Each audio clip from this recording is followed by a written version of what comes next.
So folks, I think we'll get started. In fact, I know we'll get started. I want to welcome you all to the March gathering of Great Falls Rising. And I'm Jerry Jennings, president. We started this group over 8 years ago, and we're still at it. So, I look at Dave and he says, yeah. Our mission statement is as follows. Great Falls Rising Incorporated is a nonpartisan, progressive movement that empowers individuals and connects communities while fostering equality, diversity, human rights, civil liberties, and a sustainable future through respectful dialogue, education, and advocacy. And no matter what's happening in this country, that is what our mission statement is. So as many of you know, Great Falls is in the process of planning our growth for the next 20 years. And that's a big reason why this is so important, because 20 years is a long time to have a policy that obviously is looked at every year, but nevertheless, it's what is in statement for that period of time. It's only with the advice and participation of the community that the public will receive what we want and what we feel is necessary for Great Falls. Tonight we have the pleasure of introducing the staff from the Planning and Community Development Department of Great Falls, who will share with us the process of planning, the composition of the growth policy, and update us on the progress so far. Our speakers are Brock Cherry. This is in order of how they're seated. Brock Cherry, who is director, Andrew Finch, who is senior planner, Elena Matamoro, associate planner, and Carol Bronson, community member of the steering committee. So we've got those people who will be speaking tonight. We hope you'll stay involved in the process. We'll have some interactive questions that I think are going to be kind of fun. Because they'll be using your phone. And so for the audience, as well as accepting your questions, just in general, your questions. In the next few months, there will be another Great Falls Rising gathering, at least we think there will be. We talked about it this morning, where further updates will be announced, so it will be another cooperative venture between the city and Great Falls Rising. The program tonight will be recorded, so if there's anyone who is nervous about something like that, just don't get in front of the recording. And the link will show up on the Great Falls Rising website. That is small letters, greatfallsrisingmt.org. Shannon, when will this go up? Right away, tomorrow? Tomorrow. I told people in a couple days, because there are people who couldn't attend tonight. If you're interested or need it, there are bathrooms right down the hall. We have donation baskets and QR codes on the tables for donations. There's no membership fee for Great Falls Rising, but we do definitely work on donations. So again, thank you all for coming, and we're off. These folks, well, I'm not moderating, they're doing the thing tonight. So thank you very much for coming.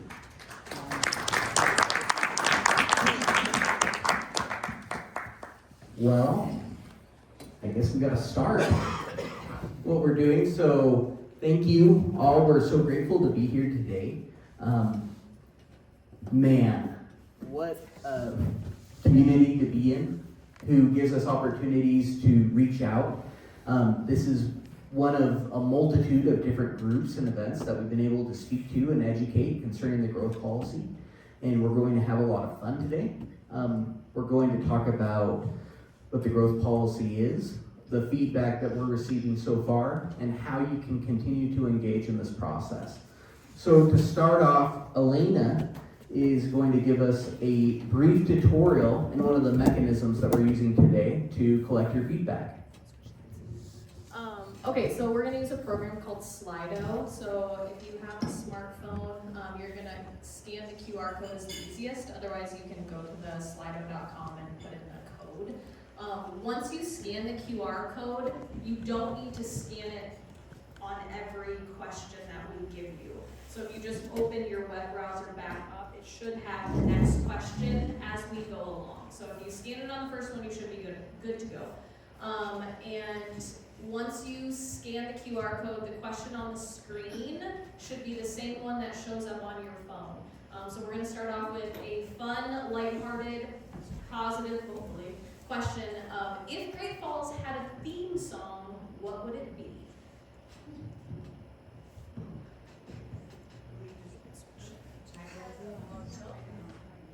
And then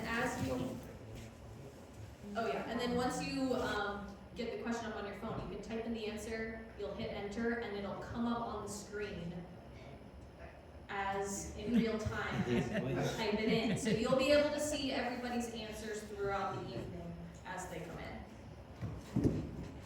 So already we're getting some responses.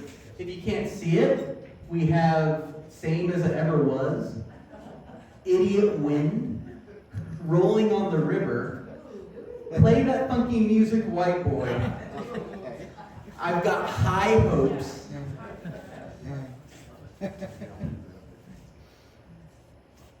And these are anonymous, so we cannot know with certainty who has bad taste in music. Some people just don't know. So we're keep on letting those come in. This is a very low stakes. We have the good times roll. And we're going to be utilizing this again to solicit feedback. As Elena mentioned, you don't have to enter in the QR code or anything once again. Once you're logged in, and the software will do all the work for us. So we have Zippity Doodah, Let the Good Times Roll. I'm glad a lot of the songs are positive. Alrighty. Next slide. Okay, so the reason that we kind of the reason I was interested in picking your theme song, Brock and I went back and forth on whether we wanted to ask you what your theme song was or if Great Falls had a mascot. But one of the first questions on our community survey that we're doing is, what do you think the top 5 greatest assets of Great Falls are? Our projector is not showing it big enough that you can see. For me personally, songs that included something with water came to mind for Great Falls. I saw somebody put Rolling on the River on there. And our top 5 greatest assets in Great Falls, as of the 2057 surveys that we have tonight, a lot of people picked the Missouri River as the #1 option. That was something that they believed was the greatest asset and something that represented Great Falls.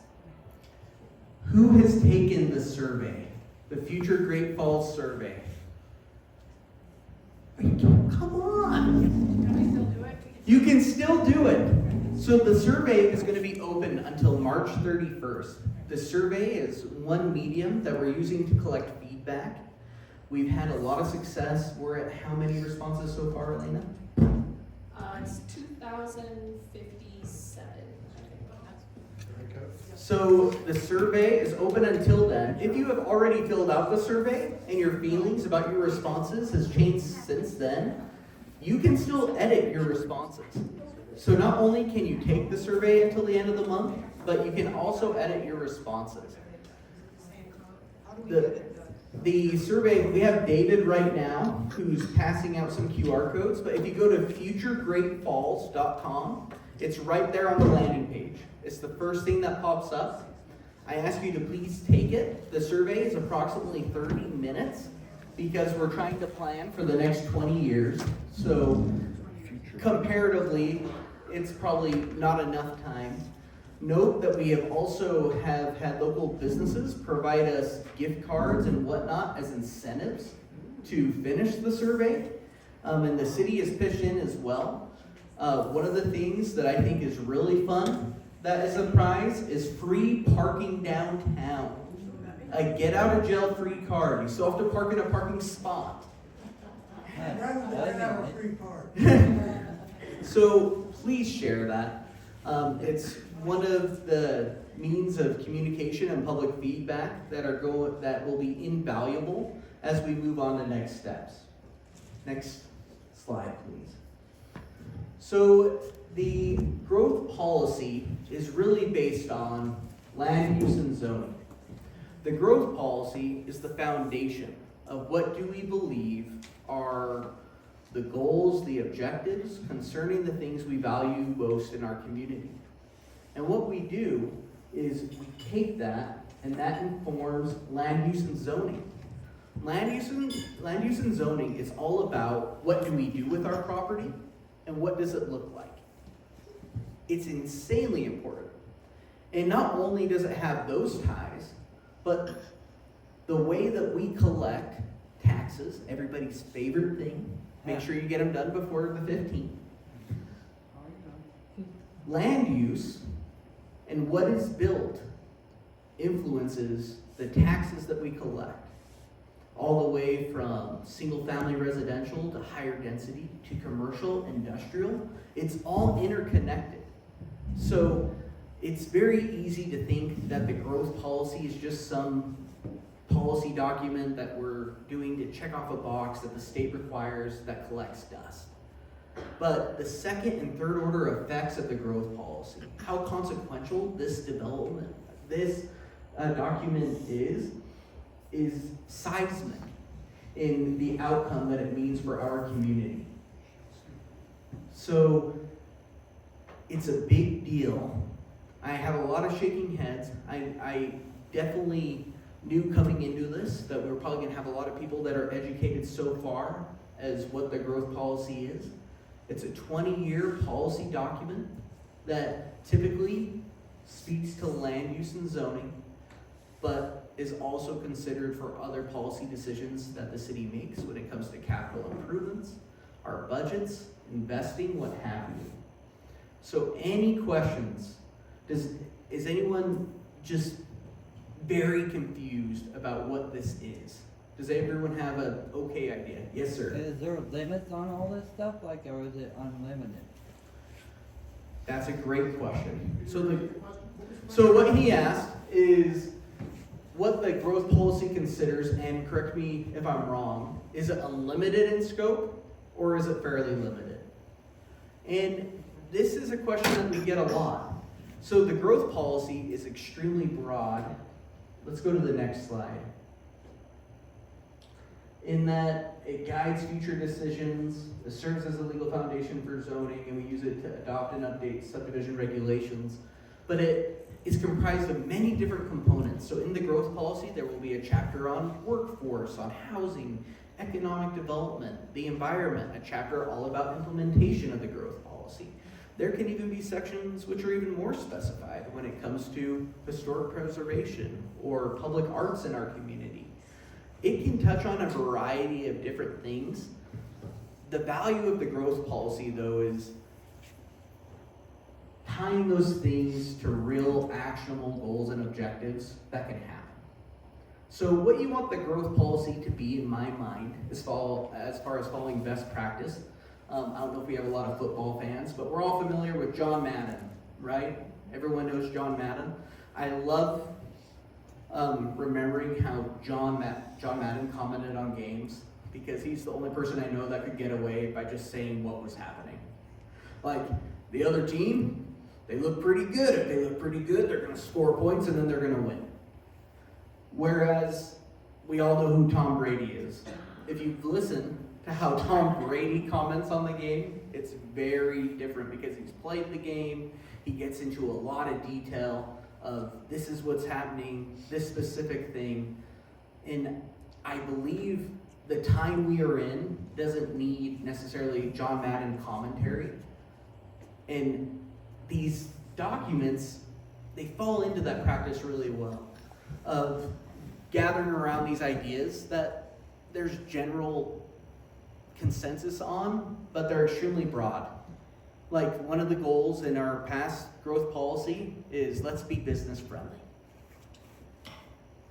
I don't know what that means. It can mean so many different things. So good, better, best, is there an opportunity as we develop the growth policy to still be broad? It doesn't have to be insanely specific, but to be more intentional and more thoughtful of not only what we value, but how we implement it. Andrew, you've seen one or two growth policies. Can you share any wisdom? So I've been a planner for 32 years here in Great Falls. I have not been directly responsible for any of the growth policies, but I've been around when they've been developed. My role has been transportation planning, but currently I'm involved in long-range planning, so our growth policy effort, along with Elena and Brock, and then I'm also involved with things like historic preservation. So I wear a lot of hats, but needless to say, I've been around. And I've seen a few of these plans being put together. Some of them are more aspirational than they are practical. We need a mixture of both. We need to have a vision for where we want to be in the future, but we want to get into the nuts and bolts. As Brock said, this is something that funds our city and makes it able to invest in infrastructure and keep our city running. I'm not going to delve deeply into how property taxes work. That's not the role tonight. But do know that land use and taxation are very important in just keeping our city running. And so we are going to focus a little bit more heavily this time around on land use. The growth policy, wow, let me dig into the weeds just slightly. A growth policy is mandated at the state level. It's a good idea locally. In fact, I don't know how we could operate without having a vision for the future, but it's mandated for certain land use actions. So if you're rezoning, if you're subdividing, if you're expanding your city by annexation, you need to be in compliance with your growth policy and follow your growth policy. That is the only action that is mandated in state law for local government. So our subdivision laws, our zoning laws have to be in compliance with our growth policy. So that is nominally why we're doing this growth policy. But like I said, it's bigger than that. This time around, we're mixing that vision with some practical applications for how we're going to grow into the future. In the past, we haven't done that. In the past, they've been more aspirational than practical. So we're really hoping to gather a lot of information from the folks on how they want to see things grow. Could you talk about front-loading comments? Let's So does answer it- one question by David back there. So does it mean that if 2,050 people have said, we're fine with having a casino resort built here, or we're fine with having a mega slaughterhouse just outside of town, or whatever, it could be all the guidance that the commission gets, because the other 58,000 of us failed to take the survey and say, actually, we don't want that. Is that a fair statement? It is a statement. Here, and I'm going to answer it. We're going to go to the next slide. I am going to answer it. And we're going to talk about that. So, we refer to the growth policy affectionately as the people's plan. It's intended to reflect what the community wants. It's not Brock Cherry's plan, Andrew Finch's, it's not even Jerry Jennings. It doesn't belong to Mayor Corey Reeves. It doesn't belong to the city manager. It's one of the things that makes planning in the United States kind of cool, is it's supposed to be hyper-localized. Montana, and this is to dive into another thing while still getting to Dave's, we're gonna do, we will get there. The state of Montana is one of the few states, I believe, and maybe someone smarter than me can answer it, whose constitution guarantees the right to participation in local government at all the phases. And what we've seen is sometimes struggles of how much is too much participation. How much the community wants versus how much does the property owner want? When should property rights trump what's best for the community and vice versa? And right now, I don't know if you know this, but we're kind of in a housing crisis, just not Great Falls, Montana, but everyone else throughout the country. Ever since 2008 happened, we're not going to get into that. We have not built enough supply to meet the demand simply. And everyone is throwing out different answers on how do we respond to that. what you're seeing, not just in Montana, but across the country, is you have state legislatures who are saying, well, if the cities can't figure it out, we will do it for them. And we have seen tons of different land use bills be passed. One of the bills, which is paramount to our effort, is the Montana Land Use Planning Act. So the state has provided a framework when it comes to planning, in particular comprehensive planning, which is our growth policy, and how that should happen. One of the key tenets of that act was we want to structurally change the planning framework to be very front heavy on public engagement and planning in a comprehensive manner rather than planning specifically around projects. So an example of that, right now, our framework lends us to whenever there's new apartments or a zoning change, maybe from commercial to industrial, anything that's perceived to have more unreasonable impact associated with it. Normally, there's public hearings tied to it. We go to the neighborhood councils. There's quite the process. What has been proposed by the state legislature would limit that more and instead impose a broader framework to follow. And if you meet the framework, we will administratively approve those. Now, if you're a nerd like me, you pay attention to this very closely. And this has recently exited district court as far as is it constitutional or not. A lot of portions of the Montana land use did pass. However, the one thing that did not hold up in court was the concept of front-loading the planning process. They came back saying that no, the Montana Constitution affords this. We can accept all these other things that the state legislature has done, such as mandating that accessory dwelling units be allowed. If you're not familiar with accessory dwelling units, a mother-in-law suite, a secondary dwelling, be permitted outright on wherever a single-family dwelling is. That duplexes should be mandated wherever a single-family home is. That, all of those things the state passed hold water and those can go, but not that. So right now, and we knew this going in, we are forming our policy document amongst a tempest of changing winds on how this should go. So our biggest challenge is ensuring that the growth policy, no matter how the courts will end up deciding, because more than likely this is going to be appealed now to the state Supreme Court, and we're going to wait there and we're going to see what happens. But one thing I'm confident in is if we, regardless whether it's a state mandate or not, ensure the greatest public engagement effort that we can summon as part of this effort, we won't be wrong. That no matter the outcome of how planning is supposed to be, if we can get this part right by making public engagement in this process accessible for everyone, easy, then we won't be wrong. We might not have the best answer, but we won't have the worst answer. And that's why this is so important. So through our public engagement, we do events like these, we have the survey, we have comment cards. We're going to use this to start having drafts. People can comment online directly. We have so many different mediums of data collection because we understand that maybe there are nefarious people out there that want to hijack the system for their own means or what have you.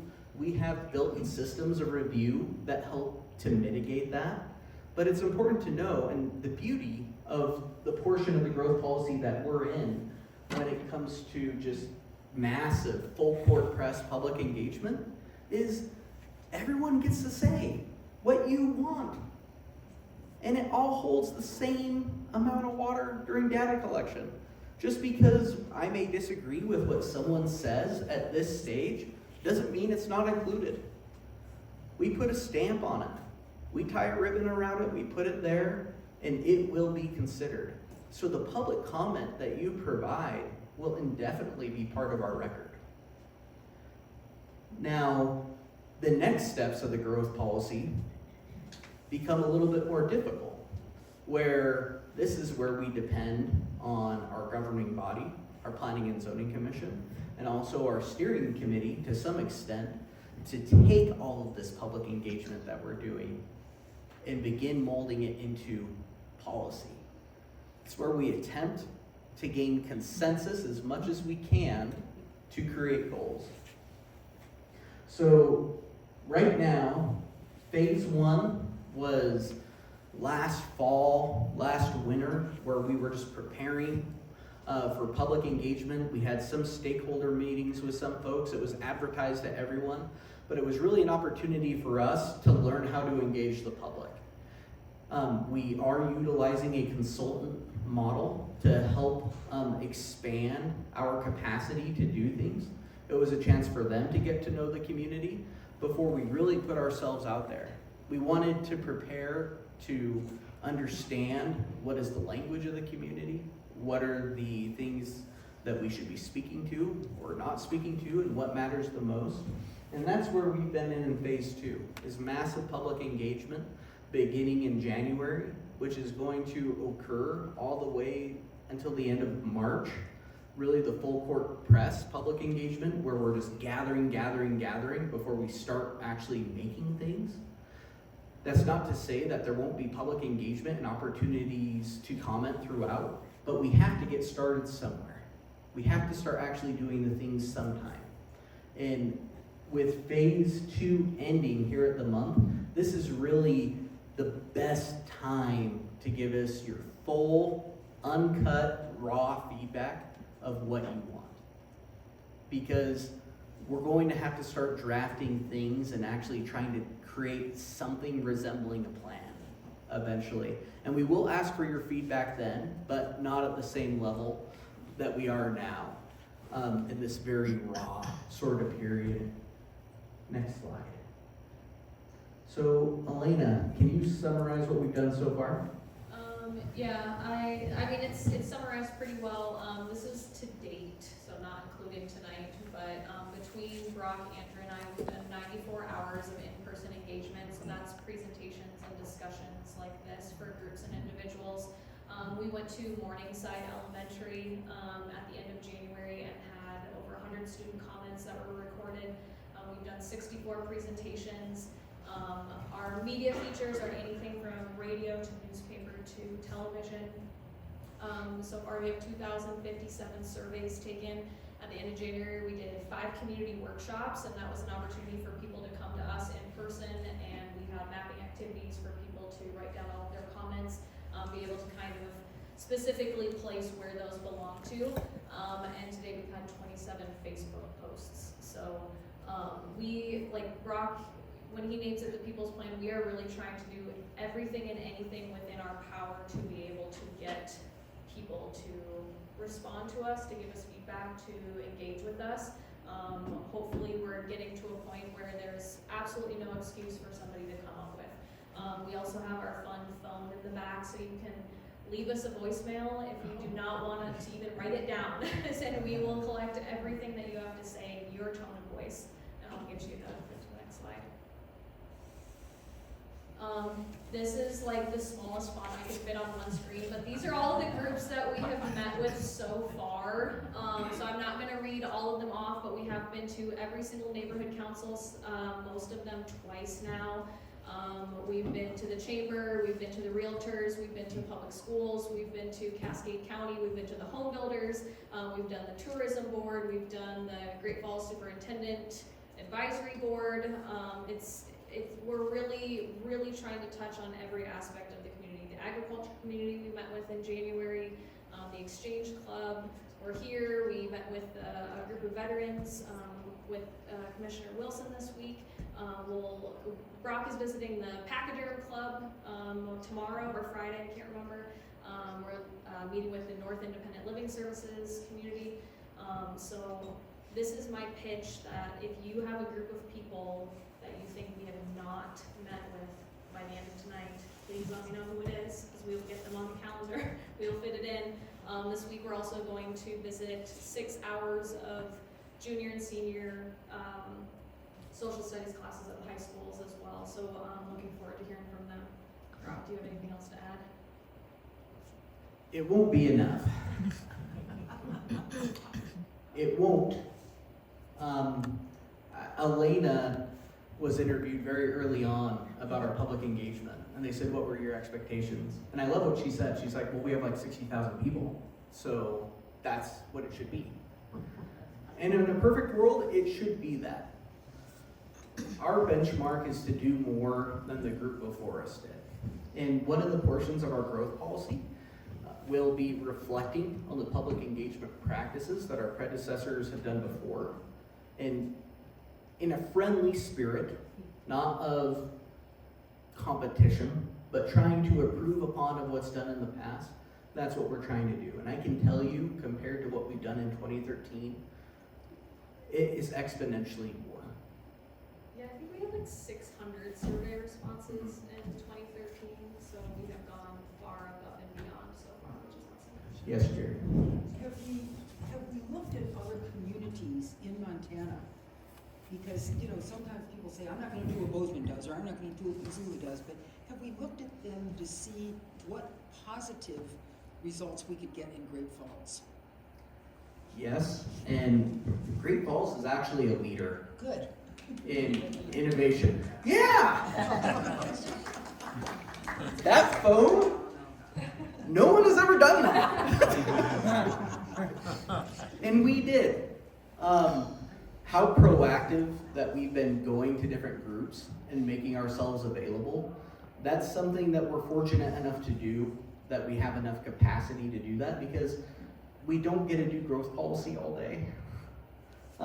We have to continue the work of the city with our current projects.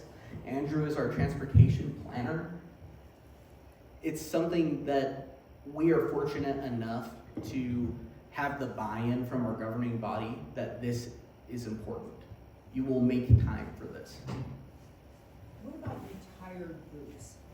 I'm thinking of retired teachers.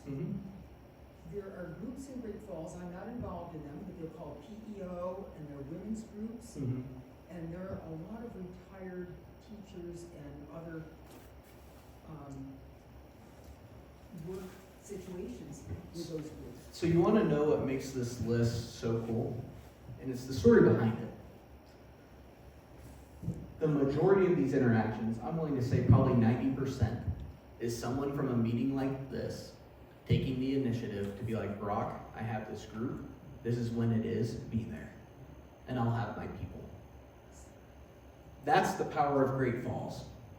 And I think this speaks volumes about our community, because I've only been here for almost 2 years.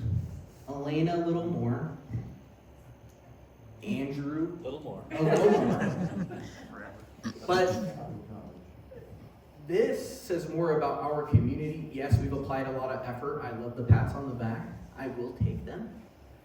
But this is in virtue of a community that when asked, when I say I need help getting to the right place, can you do that for me? Of the community stepping up and being like, we will do that part, and meeting us halfway. And that would be my invitation for all of you, just as Elena extended that. If you know a specific group that would benefit from us coming and speaking about this to get them engaged, that need a little bit of help, we will show up. We've gone everywhere to every type of group, whether they be political, nonpartisan, a church group, a group of hobbyists. I was at Annie's Tap House one Friday night during happy hour with a microphone talking about zoning. We will go anywhere. So you have been a large part of our success. Yes, David. I just wanted to ask a question to Elena. I mean, when she made the comment about 60,000 residents should map to 60,000 surveys, was she making a statistical comment about accuracy and margin of error? She was hoping that 80% would like maybe have too high of a margin of error if 57,000 surveys were missing? Or was there just more youthful optimism? More of the optimism, David. I'm sorry. It was more of appeal to get people to interact with us. We struggle with the preschool age getting. Yeah. Somehow infants can't take the survey or something. I'm not sure about that, but So let's go to the next slide. So one of the key components of making this the people's plan is, as I mentioned before, Brock, Elena, and Andrew, we are a ragtag crew. We're resilient. I think we punch above our weight, but we don't know everything, and we don't know what we don't know. And one of the models that we wanted to utilize as part of this process is a steering committee. What is the purpose of the steering committee? It's in the name, kind of, to ensure that as we do this, that we're going in the right direction. So what we did was, with feedback from our governing body, because Great Falls shows up. I believe we had 57 applicants for our steering committee. Extreme popularity, and we have a multitude of people, and this is available online as well, representing the City Commission, Great Falls Public Schools. We have Heather Hoyer, Brett Doney from GFDA.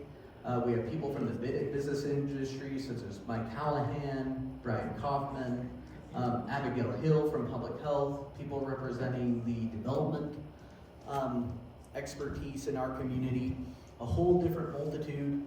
I did not choose these people. That doesn't mean I don't love these people, but that's a popular sort of misnomer that we didn't. We gave our governing body the very best information, and then they kind of ranked, and we had the best group that we could. We had winners all across the board. But one of the things that is different about this body is we have, more or less, we have some people that this is their first time ever participating in anything, and then we have Carol Bronson. So you have people here that, and I love that mix. I think it's a good thing.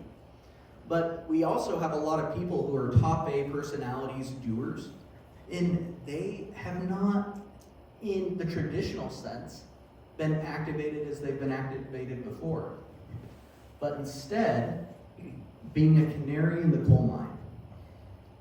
Because the steering committee, their purpose is to be a constant feedback loop throughout the process of what's happening. To be a thermometer of when we want to do something. When we were preparing for public engagement, we ran everything by our steering committee. Our steering committee has conversations about strategies and stuff that we want to deploy of, would you think people would be receptive to this or not, or maybe this? They're intended to serve as a champion of the process and as a communication channel. So just as I mentioned that, hey, in the last slide, we had all those different groups, and all of that was born out of people championing and creating opportunities. The Growth Policy Steering Committee, that is inherent to their purpose. Find opportunities for us to come and do things such as this. And obviously represent specific areas of expertise. This group will never take a formal vote on anything. There is no chairperson. If you show up to this, we have a discussion facilitator, which I generally do, and we talk. And we see where the conversation goes. And sometimes we have no idea where it's going. Other times we do. But the feedback that we get, or when we're able to identify maybe where we're coming up short, or where we need to improve things, or looking at certain information and having people be like, I don't know about that. And having that conversation with that group before we have it in front of the greater community is the greatest gift for us as staff. Because they help us see landmines that, because sometimes we're the racehorses, we have blinders on, that we don't see, that they catch before. And they make it so when we engage the public or when we go to the next step, they make us better. So I'm going to let Carol, I can answer your question, but I want to let Carol kind of give us the raw and uncut version of her experience so far, for better or worse. But can I It answer seems your like a question? business-dominated group. You have nobody from the arts, the library, unions, recreation, environment. It's all business people. I can speak to that, Okay? if that's okay. With the mic. With microphone, yes. Is it on? It is if you switch it on. Oh, sorry. Okay, sorry. So first, I want to say thank you to the city commission and to the planning department. I thought they were actually involved in selecting. I was stunned when I was selected because I had assumed there would be stronger representation from housing and from other things. I think, this is my own personal opinion, that part of the reason I was chosen was because I was not necessarily business. I would invite you all to consider the angle that Peter just brought up, because that's part of my comments as I go along. The steering committee is comprised, this is the city's words, of a diverse group of representatives from business, industry, agriculture, environment, development, public health and medical, higher education, and members of the community. It's not specifically talking about arts and history and culture and that sort of thing. And it serves as a communication channel for each member's area of expertise or representative group. So I've taken it upon myself to feel like I want to talk about arts, history, culture, library, that sort of thing. We do provide feedback, as I've talked about, and then here very shortly, they're going to get the summary of everyone's opinions. And as everyone's looked at a SurveyMonkey summary, it's going to be broken down into areas that people want. And then they're going to come back, as I understand it, and ask the steering committee to weigh in and, quote, help reach a consensus. We're not voting, we're just trying to help offer input. There are lots of people on that committee that have opinions that you can probably speculate on. And so I personally am going to be talking about some of the things that Peter mentioned. We didn't talk about this ahead of time. But that's why it's so very important for you to speak up. We're going to come to a consensus. We're not going to vote. And so I'm very anxious to see how Brock and the planning folks help guide the steering committee to come to a decision. We have a vast difference of opinion as to what should be included, as one can speculate. I cannot stress strongly enough that you must take the survey. If you haven't, you must. I was at a fundraiser last night and I insisted everyone had to go back and take it, because you need to talk to your groups, talk to your friends, make sure that they offer their input. Because, for example, you talked about housing opportunities, but what about zoning? Do you want, and I don't know if these are legit, so these guys can help, but what kind of permitting do you want in the city? Should there be zoning for industrial, for construction? Should that be in your neighborhood? Of course, those are extreme examples, but people have taken lots of different approaches, and so you have to think through, what do you feel comfortable with in your neighborhood? Do you care about, and of course I care about the downtown, that's just my background. I want upper floor housing. Some people have said, no, we don't need to focus on the downtown, we need to focus on other things. And so you can see that there's a whole process there. And there's lots of opportunities to talk about public spaces, parks. Are parks important to you? I know there's lots of discussions about parks. Green space, historic preservation. Do you want to preserve important buildings so that you can preserve the character in the neighborhood where we are? Culture, education, libraries. What are your priorities? Another thing that is important that I wouldn't have thought about is infill development. We've talked about lots of people want to keep building subdivisions outside of the community, and that's great. But we know that there's a public safety need, and that if we're going to have adequate police and fire, we gotta either dramatically improve those services, and we know how that can't be funded. So should we do more infill? And planning has talked about, and I've probably gone way more than my 4 minutes, I'm sorry. But there are lots of vacant lots or county properties in the city, and so that's a thing. Infill is a thing. Yes, sir. I don't mean to interrupt you. I've also been out in the community. I've also noticed unfinished projects like unfinished housing, unfinished apartments, not a lot of manpower, not a lot of resources or whatever. So I've been out in the community. I've taken notice. I've seen everything. There's a lot of unfinished apartments. There's a lot of unfinished apartments that can be utilized, that can be brought up to speed, up to code, whatever. Thank you for your time. Well, and does planning want to say that? You're absolutely right. And that's part of the discussion, is how do we make those things happen with the limited folks that we have. And last thing I'll comment about that I just learned about yesterday, if there are additional comments that you want to express other than what are in the survey, email Brock and Elena and express those feelings, because maybe they don't talk about libraries or whatever your issue is.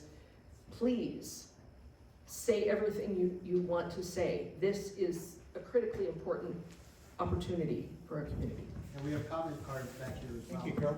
You don't have an email address. Melissa? I just wanted to say that I know a lot of people here have already taken the survey, but part of the reason we made these cards is we want to ask everybody to get 5 of your friends who haven't filled out the survey. So take more of these cards, you can just say, here it is, here's the card, here's the code, get on, do the survey. So that's why we have so many of these, so please don't just take one or oh, I've already done the survey. Get your friends. It's really easy to just go, hey, she didn't take the survey. It works really well. So It's really important. I got a question with regards to how do you design a program that's in a rapidly changing environment, both nationally, statewide, and community-wise? How do you design a plan that's gonna be flexible enough to deal with all those inundating issues? So these are great questions. I've been reminded of our time. I'm going to answer this one very, very fast, and then I'm going to give Elena the rest of the floor to go through the other exercises.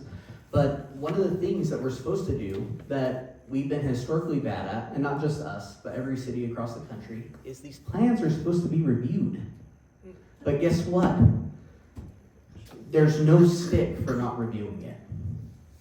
There's no accountability force outside of the city, because even through the state statute that Andrew mentioned, it says that these need to be reviewed. But it's very broad. It doesn't say what the review needs to encompass or the sort of report that needs to be done.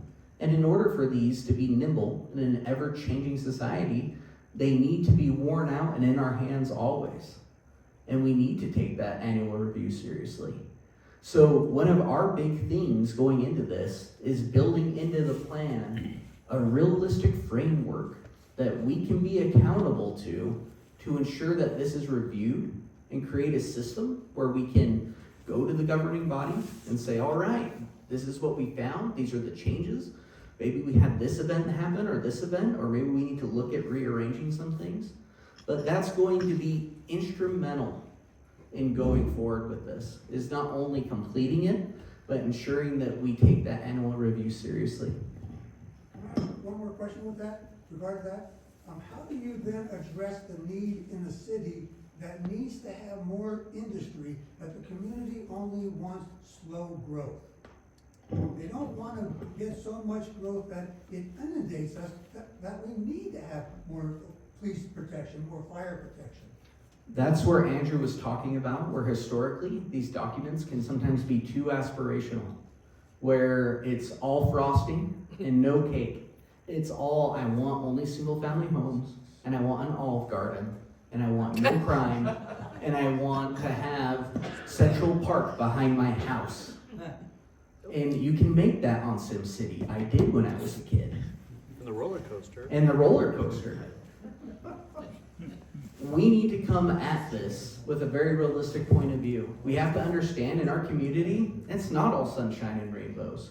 That the city is hurting with budgets in certain areas. Our level of service is declining to certain levels. And we have to call it what it is.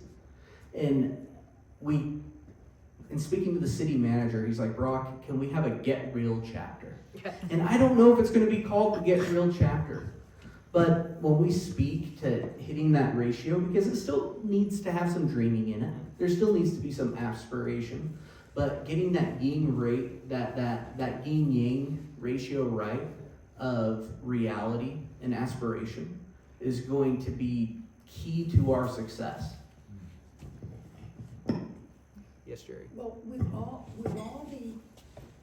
the groups that you've met with, and you've met with a lot, are you seeing something that's coming forth? We're gonna show you. Okay. Here in these next slides, we're actually gonna show you, because one of the things that we've been really surprised with and what we're very excited to show is we have a lot of consensus on some things, which is very awesome. Next Okay, slide. so you're gonna need your phone again. So I'm gonna ask you a question that's on the survey.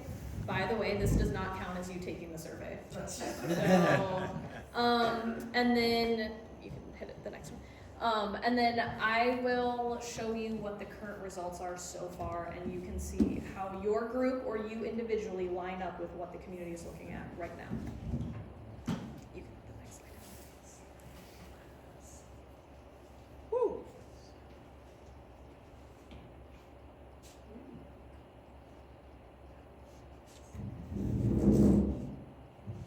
We do this on our phone? Mm-hmm.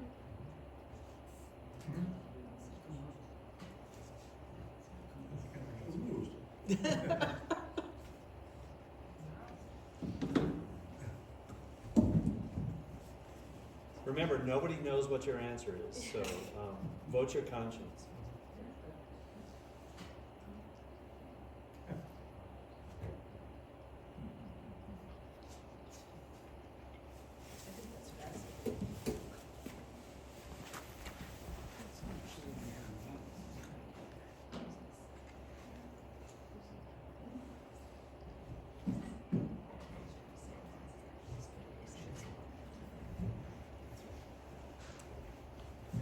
I'll give it like 30 more seconds.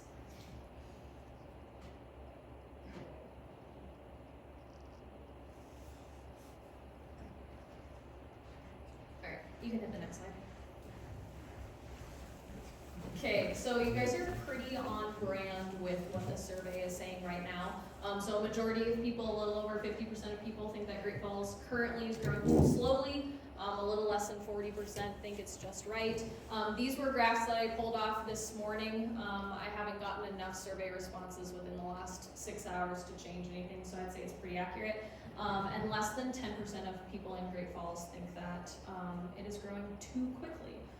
So I'm not sure if that was what you thought you would see. I know in our office there was some surprise that we would get a lot of people who think that we are growing way too fast. That have feelings that they don't want to be like Bozeman or other cities, and are nervous about the future. So this was one that was surprising to us, or at least for me. Next slide. Okay, this question, it's on your phone, you don't have to rescan. When somebody wants to build something new, what should the city prioritize as number one? The three options in the survey and on your screen are, you should focus on the rights of the person who owns the land, so private property rights. Focus on how the neighborhood would be affected in the area that it's being built. Or number three was focus on the money that it would bring to the city, so the value and property taxes.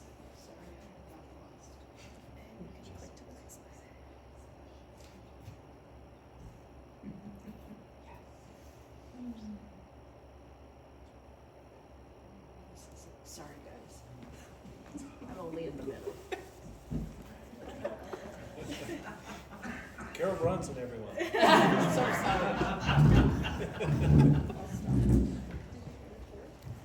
I did before. Alright, you can head to the next slide. I'm gonna figure out this one. So the leading winner on your guys' poll tonight was that the focus on the neighborhood should be the number one priority. You guys had it by 80%. The survey right now has about 50%, almost exactly 50% of survey takers think that the neighborhood should be the number one priority when something new is being developed.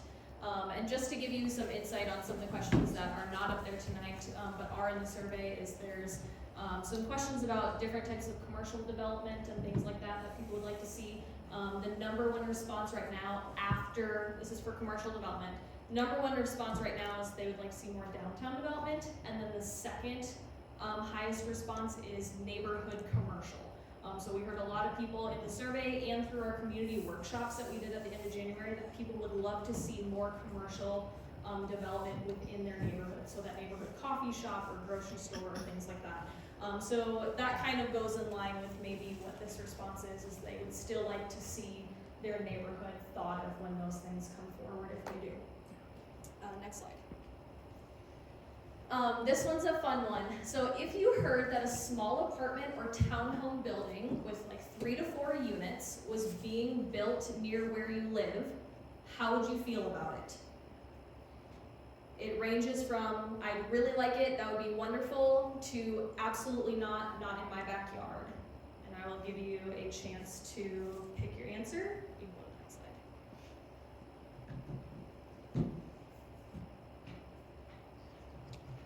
Tell the truth. Tell the truth. And when I say near you, like think of it in the most extreme example. Like if it was right next door, you've got a vacant lot right next door to you in your neighborhood and somebody built a fourplex on it, how would you feel about it? So if you need to change your answer, do it.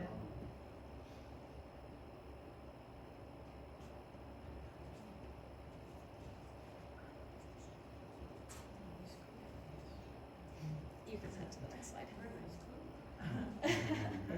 It aligns pretty well, the middle one, so in the Slido that you're doing, it ranks it based on the voting. It's in the scale version here, so the middle one is the I wouldn't care, you're completely indifferent, I'd like it, I'd strongly support it, and then farther down is the dislike. Brock and Andrew can correct me, I was surprised when I saw the responses for this one. I don't know if you guys were or not. You thought we. I was surprised as well.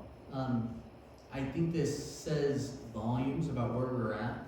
But the coolest thing, and I don't think you're going to be able to see them now, is knowing where these responses are coming from. We are getting very almost an equal response from all ages, from both. The majority of people answering these own their homes. We have really great responses from all around the city. We have people indicate which neighborhood council they live in. The coolest thing about this is seeing common trends no matter who we speak to.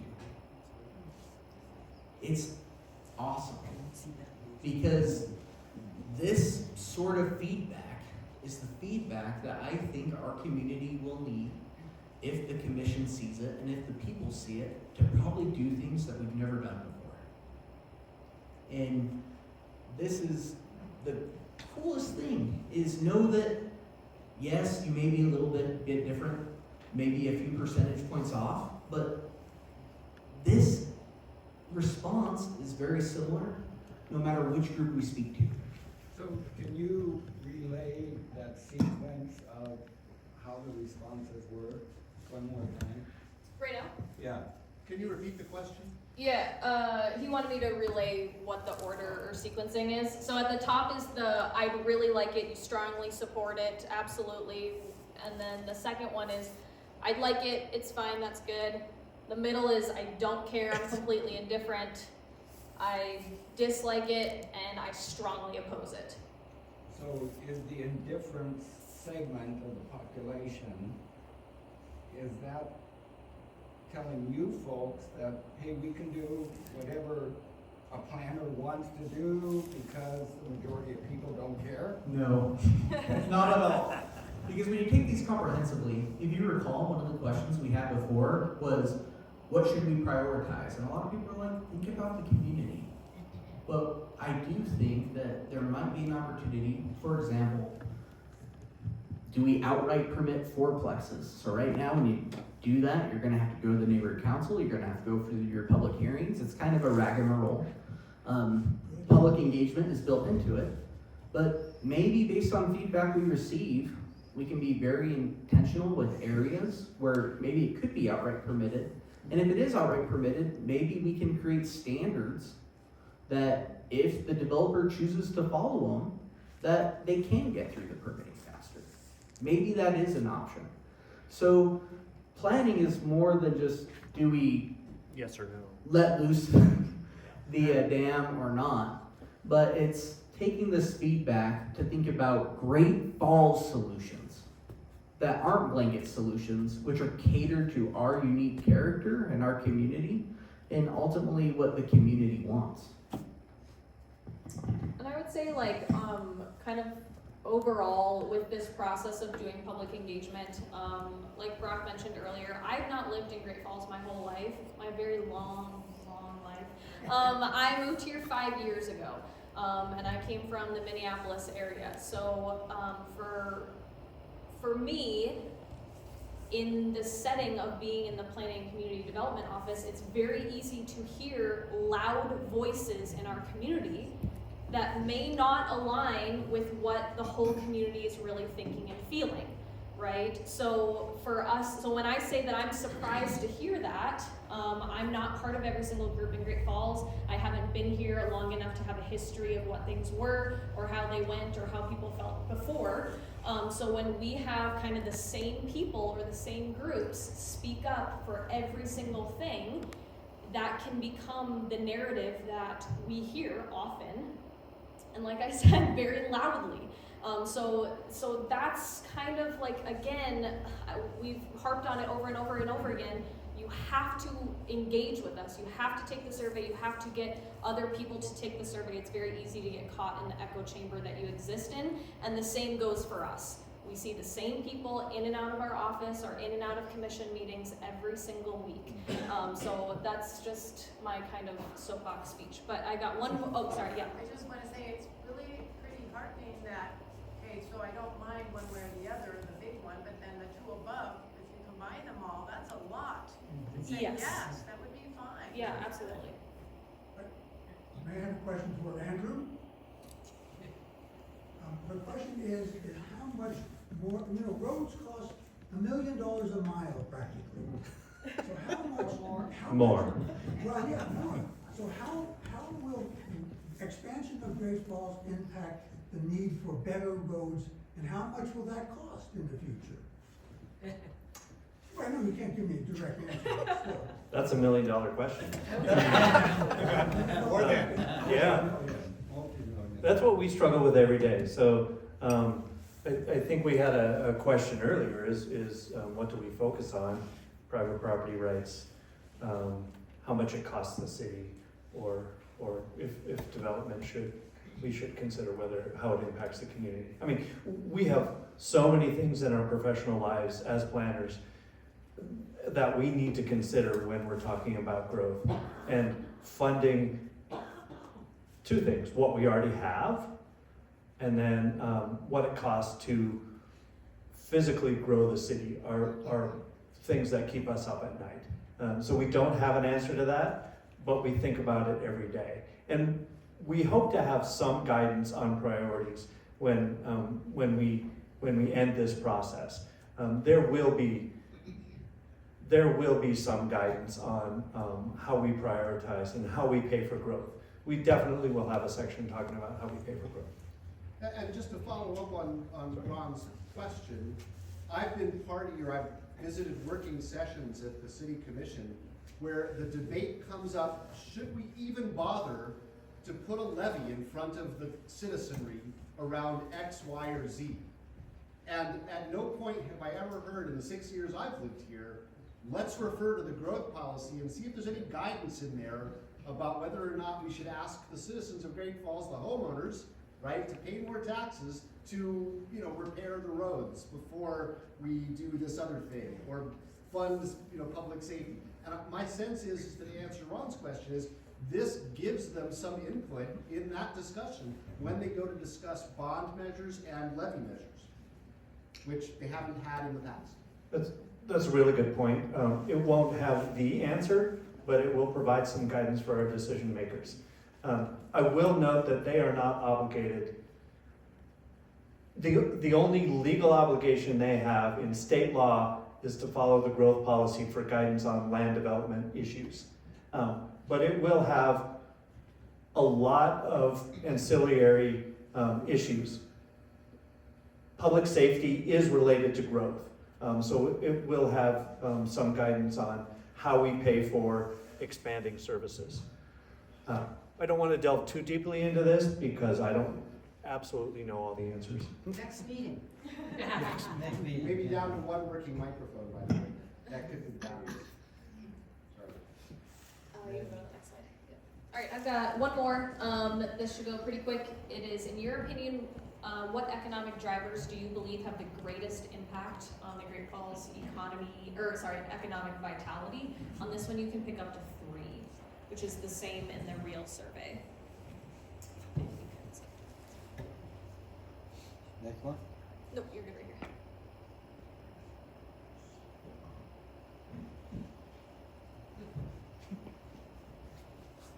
Wasn't it?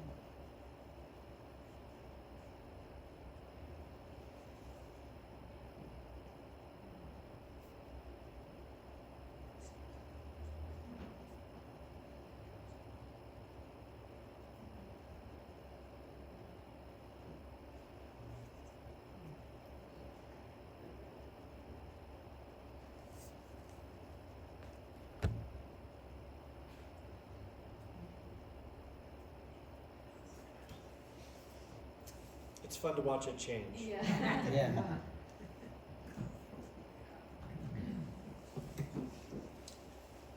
All right, let me switch so we can stay on time here. So the number 1 choice that you guys had was Malmstrom Air Force Base. The words are tiny, but this blue bar is Malmstrom Air Force Base, so that's pretty in tune. The yellow is the colleges and universities, and then this top, the third one is industrial growth. So those are the top 3 people. And keep in mind this is something to keep in mind with the survey is anybody can take this, right? And keep in mind that what the question is in your opinion, what is it? So anybody off the street can take this survey, so that does not mean that it is absolutely this is the greatest impact. It is what do people believe is the greatest impact, which is important to note. Yeah. Is there a spot where we can add other? Yes, there is, and this little bar on the bottom is other. Right now, I'd say probably, if I had to guess, about 75% of the other responses have to do with healthcare. Either just generally the healthcare industry, or people have named off specifically benefits, Great Falls Clinic, things like that. I don't have the rest of the results pulled up right now that I can tell you what they are, but yes, you can fill. Sorry, David, I'm wandering farther away from the speaker. But yes, you can fill in another spot for it. Oh, yeah, go ahead. Yeah, I'm just curious who came up with those topics, because you have somebody like benefits, that's a major economic employer here, and like that's not even listed healthcare at all. Sorry, just saying. No, it's okay. I mean, that's why we have. I'm surprised that it's not even listed there, because this is a regional hub for healthcare. So, like Elena mentioned, this is based on what the public's perception are, not realities. Really? Okay. Yes. Okay. So a lot of this was informed by what you had a multitude of people inform a third party of. So I don't disagree with you. And again, we're not going to miss benefits. That's why we have these processes. They've been identified and everything. But it does tell us something that perception of what's happening isn't always reality. Yeah, that's for sure. Okay. So Brock kind of already covered this, so I'm gonna skate through it really quickly. So we are ending the kind of really big community-wide public participation process at the end of March. We've got a couple more neighborhood council meetings that we're gonna hit in April that we couldn't fit in this month. But although we wish we could keep the survey open forever and ever and ever and hopefully get all 60,000 people, we have to close it at some point and do something with it. And that will be the next stage of the policy or the growth policy process. What is the opportunity to continue to revisit the growth policy over the 20-year plan? I mean, life happens, and things happen. And if there is a finite framework that says, this is it for for the next 20 years, where's the room for flexibility for events that we can not maybe plan for right now? How does that work into the equation? So generally, and I believe what the state requirement is every 5 years, it's supposed to be revisited. I can tell you best practice is we do an annual analysis where a lot of that's going to be driven by, are we seeing significant statistical change in data? Or are we having crazy events like a pandemic happen, where we can take those things into consideration? And then every 5 years, it depends on the flavor and what the attitude of your governing body is probably the update is more robust. And then every 10 years, you do what we're doing, where it's a total revamp. We're going to create something totally new. And that is the normal course of action. But is it always done? No. Why are we looking, if we're doing it every 10 years, but this is a 20-year plan, where did that extra 10 years get tacked on in this particular plan? Just out of curiosity, maybe that's already answered. It's a general model that all states across the country follow for some reason. This is the best system that we have per the state, because as Andrew mentioned, this is a state mandated thing, and they provide the basic framework when it comes, this is the amount of time that it needs to consider, and then these are the minimum certain components that need to be spoken to. And we want to look, when it comes to growing a city, we want to look further out than 10 years. But we realize in 10 years' time, a lot has changed. And so you really need to take a harder look at, is this really where you want to go? And have we gone where we thought we would go over the last 10 years? So at 10 years, you can look back, right? But you can also look forward. So are we going in the direction we thought we were going to go 10 years ago? And are we still on track? Let's reset. Let's take some of the stuff we said we were going to do last time, and let's take out the stuff that doesn't make sense anymore, and let's refocus on where we're going to be.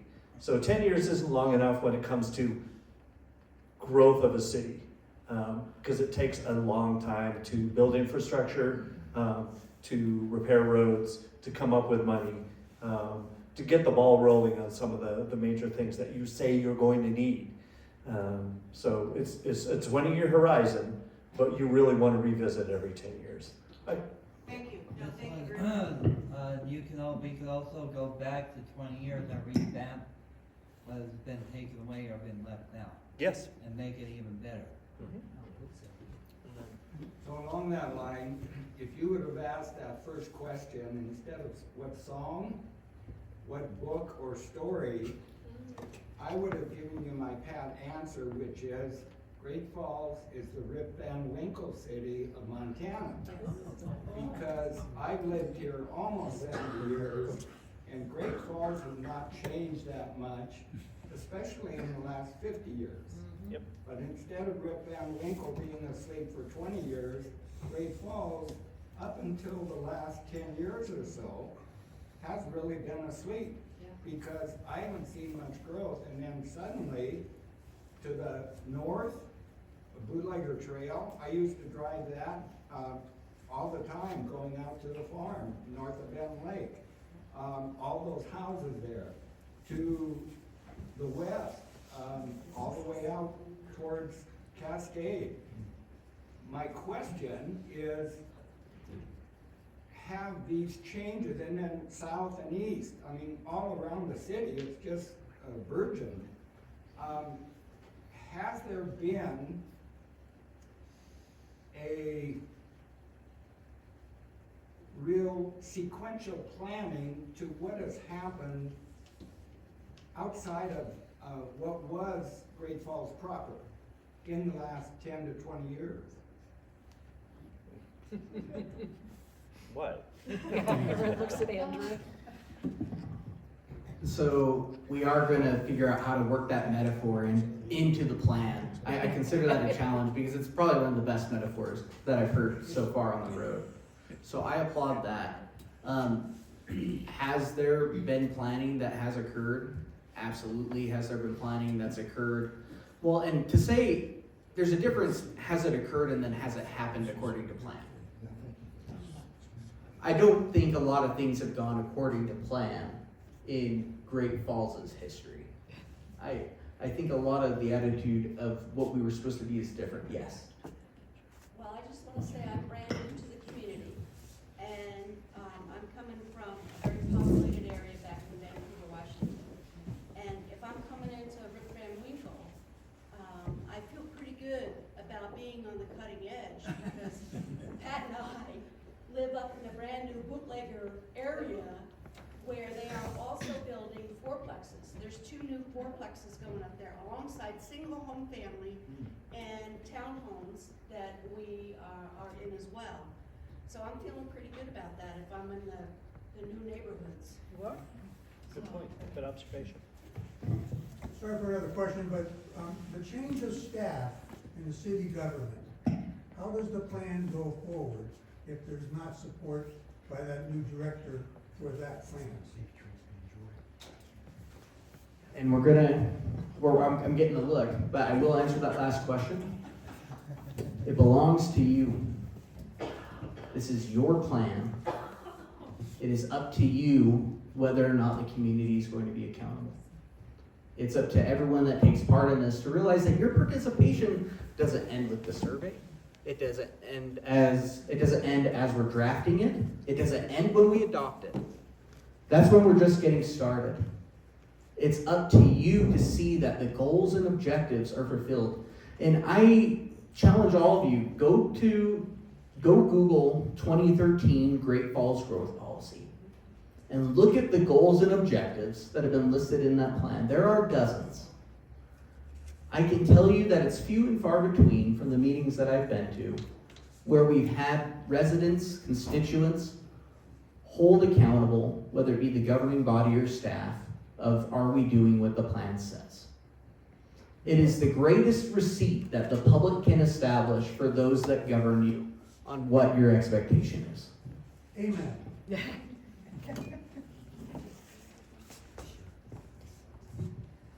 Well, this has been fantastic. Thank you, thank you. I want to thank all of you for coming. I realize there's so many things going on in Great Falls. You know, it really isn't a good city. And this is important. What I hope is that you will all take the cards that Melissa has made, give them to your friends, tell them about tonight. Tell them the importance of their taking the survey. Because, you know, if we're only getting a certain, 2,000 out of 50,000 people, 60,000 people taking the survey, obviously it's the people who want to take it, but we also want to hear from those who perhaps didn't want to take it or whatever. So thanks everybody for coming. I want to thank the church for allowing us the space. What is that, Jen? Paper surveys. I have a Okay, paper so survey paper too. surveys. I want to thank our board of Great Falls Rising for recording, for radiographing, for helping set up, et cetera, et cetera. I want to thank you all for being interested. And most of all, I want to thank our speakers for the work that you've done, the work that you still have to do, and the many, many meetings that you have attended. This is big stuff. It really is. So thanks a lot. We appreciate it. Good to be here.